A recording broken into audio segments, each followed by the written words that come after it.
Hello students, I am Praveen Changed. और बेटा ये जो वीडियो है वो कंफ्यूजिंग एडजेक्टिव सीरीज का 4th वीडियो है।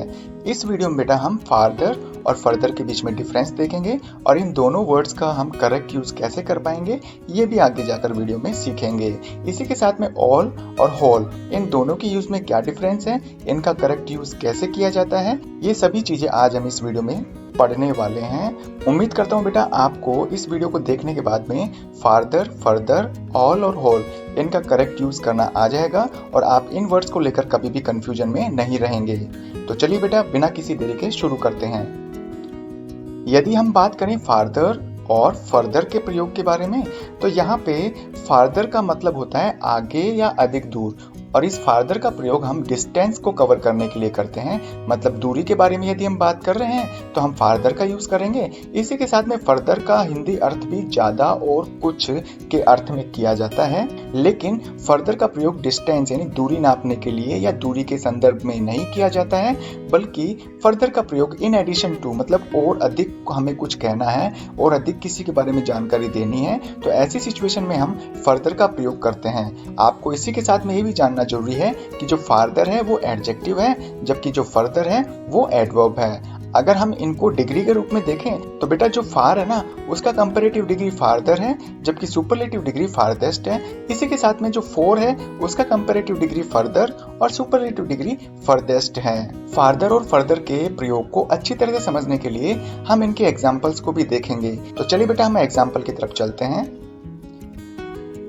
तो जैसा कि आपको अपनी स्क्रीन के सामने फर्स्ट एग्जांपल दिख रहा है और यहाँ पे है the blue car is farther than the red car. तो बेटा यहाँ पर देखिए जो ब्लू कार है ना वो रेड कार से ज्यादा दूरी पर है। तो ज्यादा दूरी के लिए या दूरी को नापने के लिए हम फार्दर का प्रयोग करते हैं। इसी तरह से सेकंड एग्जांपल में है I don't want anything further.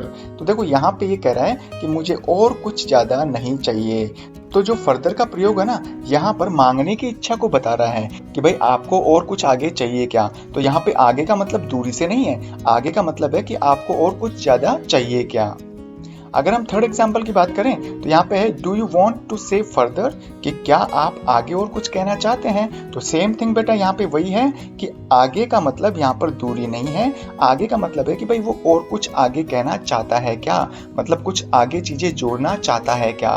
तो इस तरह से फर्दर का प्रयोग आगे चीजों को जोड़ने के लिए किया जाता है, जबकि जो फार्दर है उसका प्रयोग दूरी के लिए किया जाता है।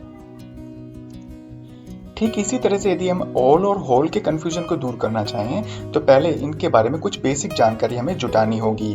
जैसे ऑल का प्रयोग भी सब और संपूर्ण चीजों को दर्शाने के लिए किया जाता है, जबकि होल जो है उसका प्रयोग भी हम सब और संपूर्ण चीजों के लिए करते हैं। लेकिन बेटा सबसे मेजर जो डिफरेंस है वो ये है कि ऑल का प्रयोग हम तब करते हैं जब संज्ञा की संपूर्ण संख्या या मात्रा बतानी हो। तो अगर हम होल का प्रयोग करें तो यहाँ पर संज्ञा के पूर्ण भागों को बताने के लिए हम होल का प्रयोग करते हैं। तो चलिए आगे कुछ एडवांस जानकारी और जुटाते हैं।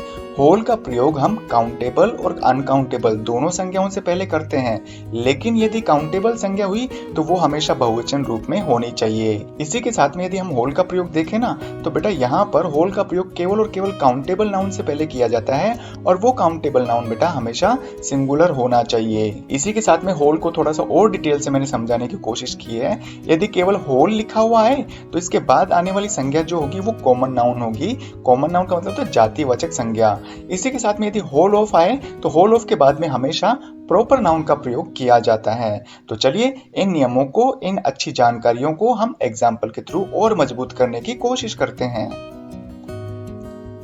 यदि हम फर्स्ट एग्जाम्पल की तरफ देखें तो यहाँ लिखा हुआ है I have sold all the books, कि मैंने मेरी सभी बुक्स जो हैं वो बेच दी हैं या बेच चुका हूँ। तो बेटा देखो यहाँ पे होल का प्रयोग हुआ है ना, तो होल के बाद में यदि काउंटेबल नाउन आ रहा है तो वो हमेशा बहुवचन संज्ञा में आना चाहिए और बहुवचन संज्ञा में ही है यहाँ पे।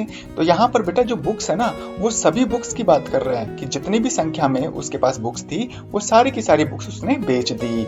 अगर हम सेकेंड एग्जाम्पल की बात करें तो ये है she spent all the money, कि उसने अपने पास में जो भी पैसा था वो सारा का सारा खर्च कर दिया। अगर हम बात करें थर्ड सेंटेंस की तो यहाँ पे है दे अटैक्ड ऑन होल विलेज। तो बेटा देखो यहाँ पर उन्होंने पूरे गांव पर हमला किया है।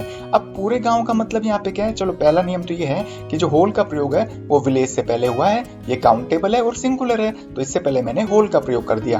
अब होल का प्रयोग करने के बाद में क्या पता चल रहा है? पता ये चल रहा है कि भाई उसने संपूर्ण यानी पूरे गांव पर हमला किया है ना, तो पूरे गांव में बेटा बहुत सारे मकान होते हैं ना, बहुत सारे लोग भी होते हैं, तो जो गांव के संपूर्ण भाग है उस पर उसने हमला किया है, इसलिए यहाँ पर हमने होल का प्रयोग कर दिया। अगर हम बात करें फोर्थ सेंटेंस की, तो यहाँ पे लिखा हुआ है द होल दिल्ली। तो देखो मैंने आपको बताया था कि यदि केवल होल लिखा हुआ है तो उसके बाद में कॉमन नाउन का प्रयोग किया जाता है, जबकि मैंने यहाँ पे दिल्ली प्रॉपर नाउन का प्रयोग कर दिया। ठीक इसी तरह से फिफ्थ जो सेंटेंस है वहां पे लिखा हुआ है द होल ऑफ सिटी। तो देखो होल ऑफ के बाद में जो भी नाउन आएगा वो प्रॉपर नाउन आएगा। तो बेटा मैंने गलती से क्या कर दिया, सिटी जो कि यहाँ पे आना चाहिए था और जो दिल्ली है वो नीचे वाले फिफ्थ सेंटेंस में आना चाहिए था, तो इनको मैंने आपस में इंटरचेंज कर दिया और इसकी वजह से ये गलत हो गया।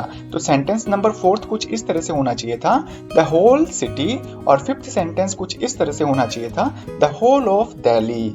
तो उम्मीद है बेटा आपको होल और होल के बीच में जो डिफरेंस है वो समझ में आया होगा। इसी के साथ में आपको फादर और फर्दर के बारे में अब आगे कोई भी कंफ्यूजन नहीं रहेगा।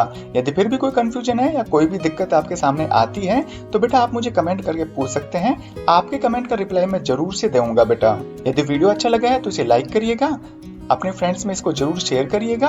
यदि आप चाहते हैं कि भाई इसी तरह के वीडियोस आपके पास कंटिन्यू रेगुलर आते रहें तो बेटा इसके लिए आप मेरा चैनल सब्सक्राइब कर सकते हैं। थैंक यू बेटा।